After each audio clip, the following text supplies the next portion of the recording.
Welcome to this quick tutorial on how to use Whiteboard and screen share features of Zoom. To share your screen, click the same Share Screen button. Choose the window or application you want to share and click Share.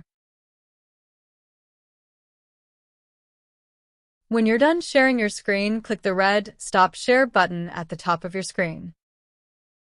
For Whiteboard, click the Whiteboard button at the bottom of your Zoom meeting window to get started. Now you'll see a blank white screen.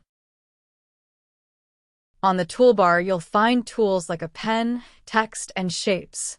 You can use these to write notes, draw diagrams, or brainstorm ideas with your students.